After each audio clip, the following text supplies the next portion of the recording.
हे विदुर जी, हरि कथा का वृतांत बताते हुए मैत्रेय जी ने कहा, जिस समय दक्ष प्रजापति की यज्ञशाला में सती अपमानित होकर मन में दृढ़ निश्चय करके देह त्यागने हेतु उत्तर दिशा की तरफ मुँह करके बैठी और आचमन करके मन को पूर्ण रूप से शुद्ध कर ली, तब उन्होंने सच्चे मन से महादेव जी के चरणों का स्मरण किया और प्रण ली कि मैं दूसरा जन्म लूंगी, किंतु उस जन्म में भी शिव जी के चरणों की दासी बनकर उनकी सेवा करूंगी।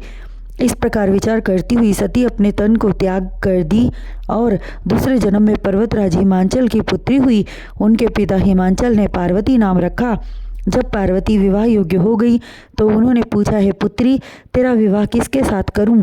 पिता के वचनों को सुनकर अपने पूर्व जन्म की याद करती हुई पार्वती बोली, हे पिता महाराज, आप मेरा विवाह महादेव शंकर जी से कर दीजिए।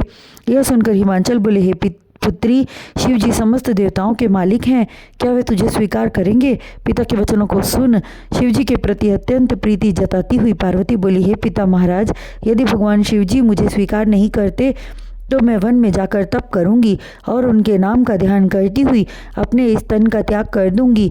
और वह तप करने हेतु वन में चली गई। तपस्या करते हुए पार्वती को बहुत दिन बीत गए। तब एक दिन देवर्षि नारद का आगमन हुआ। उन्होंने पार्वती से पूछा, हे पर्वतराज की पुत्री, तुम किस सिद्धि की प्राप्ति हेतु इतना कठिन तप कर रही हो? नारद जी के वचन सुनकर पार्वती ने अपनी बंद पलकें खोली और नारद जी को देखकर उन्हें हरि भक्त समझकर प्रणाम करती हुई बोली, हे प्रभु, शिव जी से विवाह करने के लिए मैं तप कर रही हूँ। पार्वती के वचन सुनकर नारद जी हंस पड़े। उन्हें हंसता देख पार्वती जी बोली, हे ऋषिवर, आप मेरी बात सुनकर हंस क्यों रहे हैं? तब नारद जी कहने लगे, पर्वतराज की कन्या, तुम मूर्ख हो। अरे उस सांप बिच्छूधारी, तन में राख धूल की विभूति मलने वाले भूत प्रेतों के साथी के लिए तुम तप कर रही हो, उनसे विवाह करने की अभिलाषा कर रही हो, जिसे देखकर मनुष्य डरकर भाग जाते हैं। नारद जी के वचन सुनकर पार्वती बोली, हे मुनिवर, वे कैसे हैं और कितने अवगुण से भरे हैं, सब कुछ जानती हुई भी उन पर प्रीति करती हूँ। यह सुनकर नारद जी बोले, तुम वरुण, कुबेर आदि गंधर्वों को क्यों नहीं चाहती?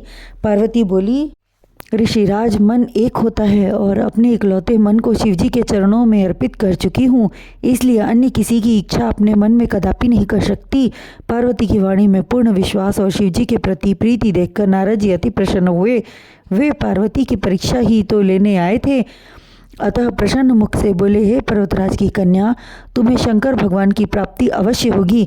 यह कहकर वे अपने माया बल से लुप्त हो गए और शिव जी के पास जाकर पार्वती के कठिन तप करने का सारा वृत्तांत बताया। यह सुनकर कि सती का जन्म हिमांचल के घर पार्वती के रूप में हुआ है और वह मेरी प्राप्ति के लिए तप कर रही है, उनके मन में भी प्रेम का भाव उत्पन्न होने लगा और स्वयं जाकर पर्वतराज हिमांचल से कहने लगे। शिव जी की बात सुनकर हिमांचल जी अति प्रसन्न हुए और जाकर यह बात पार्वती से बतलाए। पार्वती की प्रसन्नता का ठिकाना न रहा। वह प्रसन्न मुख से बोली, हे अंतर्यामी, आपने इस दासी के मन की बात जान ली। आप धन्य हैं स्वामी, आप धन्य हैं।